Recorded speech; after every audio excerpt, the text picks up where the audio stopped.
Hello বন্ধুরা, তোমরা কেমন আছো? আশা করি তোমরা ভালো আছো, সুস্থ আছো। আর তোমাদের ভালোবাসায় আমি খুব ভালো আছি। রেসিপিস অফ মৌমিতায় আজ আমি তোমাদের জন্য নিয়ে এসেছি একটা খুব সুন্দর আইটেম, ডিমের আইটেম। ডিম, এটার সঙ্গে তো তোমরা সবাই পরিচিত, আর তোমাদের রোজকার মেনুতে ডিম তো থাকেই। আজকে আমি তোমাদের সঙ্গে শেয়ার করব একটা ডিমের রেসিপি। রেসিপির নাম আফগানি ডিম টিক্কা। তাহলে চলো শুরু করা যাক আজকের রেসিপি। বন্ধুরা, আমার আজকের রেসিপির জন্য যা যা লাগবে সেগুলো আগে আমি তোমাদের দেখিয়ে দিচ্ছি। এখানে আছে গোটা গোলমরিচ, আমি হালকা করে একটু রোস্ট করে নিয়েছি, একদম হালকা করে।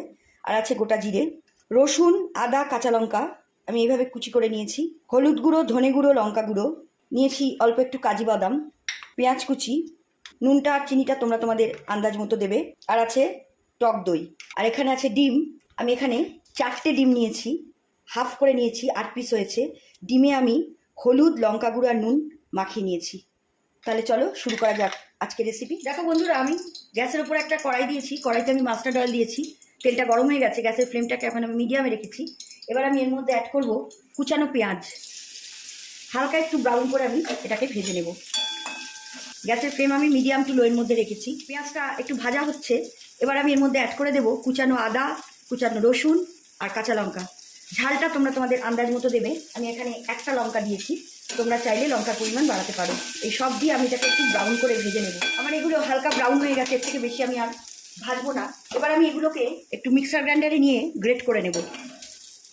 অ্যাড করে দিচ্ছি কাজু বাদাম। আমি কড়াইতে আর একটু তেল দিলাম, আমার তেলটা গরম হয়ে গেছে, ফ্লেমটা আমি মিডিয়ামে করে দিয়েছি। এবার আমি এই ডিমগুলো হালকা করে একটু ভেজে নেব।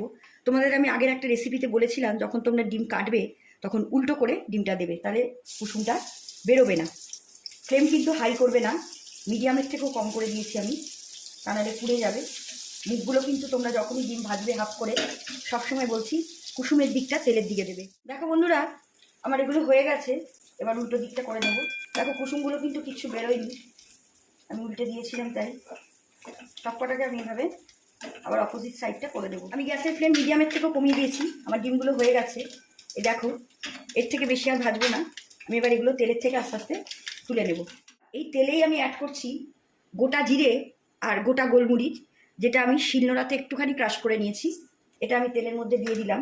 গ্যাসের ফ্লেম আমি মিডিয়াম টু লোয়ের মধ্যে রেখেছি। আমার এটা হালকা ব্রাউন হয়ে গেছে, ফ্লেম কিন্তু তোমরা এখন লোতেই রাখবে। এবার আমি অ্যাড করছি হলুদ গুঁড়ো, ধনে গুঁড়ো, লঙ্কা গুঁড়ো। লঙ্কা গুঁড়োটা তোমরা তোমাদের আন্দাজ মতো দিও, ঝালটা যে যেরকম খাও। আমি একটা লঙ্কা বেটেছি আদা রসুনের সঙ্গে, তোমরা চাইলে লঙ্কার পরিমাণ বাড়াতেও পারো। এবার আমি অ্যাড করব টক দই। সবকটা মিশিয়ে মিশিয়ে আমাকে একটু নাড়তে হবে, একটা করে জিনিস দিয়ে একটু নেড়ে নেব। এবার অ্যাড করছি যেটা আমি মিক্সার গ্রাইন্ডারে করে নিয়েছিলাম, কাজু বাদাম, আদা, কাঁচা লঙ্কা, পেঁয়াজ, রসুন। অ্যাড করছি নুন আর চিনি। নুন চিনিটা তোমরা তোমাদের আন্দাজ মতো দেবে, তোমরা যেরকম মিষ্টি বা নুন খাও। গ্যাসের ফ্লেমটাকে একদমই লোতে করে দিয়েছি, কাজু বাদাম আছে, তলা ধরে যেতে পারে। এবার আমি এর সাথে কিছুক্ষণ হতে দেবো, বেশিক্ষণ না, 1 মিনিটের জন্য। এবার আমি এর মধ্যে মিক্সার গ্রাইন্ডার থেকে ধুয়ে জলটা দিয়ে দেবো। যে পেস্টটা আমি করলাম মিক্সারে, সেই মিক্সার গ্রাইন্ডার ধুয়ে আমি জলটা এর মধ্যে অ্যাড করলাম। তার সঙ্গে আমি আর একটু অল্প করে জল অ্যাড করবো, কাজু বাদাম আছে, জল টেনে নেবে। এবার গ্যাসের ফ্লেমটাকে আমি লোতেই রাখবো, রেখে এবার এটাকে একটু ফুটতে দেখো। বন্ধুরা, আমার ঝোল ফুটতে শুরু করেছে, ফ্লেম আমি মিডিয়াম টু লোয়ের মধ্যে রেখেছি। এবার আমি এর মধ্যে একটা একটা করে ডিমগুলোকে ছেড়ে দেবো, খুব আস্তে ছাড়বে যেন ভেঙে না যায়, কুসুমের দিকটা ওপরে রাখবে। এবার এটাকে আমি একটু হতে দেবো 10 মিনিটের জন্য, তাহলে ডিমের মধ্যে মশলাগুলো ঢুকে যাবে। বন্ধুরা, আমার রেসিপি শেষ, আমি আর ঝোল শুকাবো না, কাজু বাদাম আছে, ঝোল টেনে নেবে। এই অবস্থা আমি গ্যাসের ফ্লেমটাকে অফ করে দেবো। বন্ধুরা দেখো কি সুন্দরভাবে তৈরি হয়ে গেল আমার আফগানি এগ টিক্কা। এটা খুব সুন্দর এবং টেস্টি একটা রেসিপি, এটা তোমরা বাড়িতে অবশ্যই করো। সবসময় ডিমের ঝোল বা ডিমের কারি, ডিমের ঝাল, অমলেট এগুলো খেতে ভালো লাগে না, তখন তোমরা এইভাবে এটা করে নেবে। খুব বেশি উপকরণ যেতে লাগলো না, তোমরা তো দেখলে খুব তাড়াতাড়িও এটা হয়ে যায়। কিন্তু যখন ডিমটা ভাজবে তখন কুসুমের দিকটা তেলের দিকে দেবে, আর নুন আর মিষ্টিটা তোমরা তোমাদের আন্দাজ মতো দেবে। আশা করি তোমাদের আমার আজকের রেসিপি ভালো লেগেছে, তোমরা সুস্থ থাকো, ভালো থাকো, এই কামনা করি। তাহলে আমার আজকের রেসিপি এখানেই শেষ। বন্ধুরা, তোমাদের যদি আমার আজকের রেসিপি ভালো লাগে, তোমরা আমার চ্যানেলটাকে লাইক, কমেন্ট করো আর ফলো করো। তোমরা চাইলে আমার ইউটিউব আর ইনস্টাগ্রামেও ফলো করতে পারো, আমার লিঙ্ক আমি আমার ডেসক্রিপশন বক্সে দিয়ে দিয়েছি। তোমরা ইউটিউবে আমার চ্যানেলটাকে ফলো করলে অবশ্যই সাবস্ক্রাইব করো, আর পাশে থাকা বেল আইকনটা অন করো, যাতে নতুন রেসিপির নোটিফিকেশান তোমরা খুব তাড়াতাড়ি পেয়ে যাও।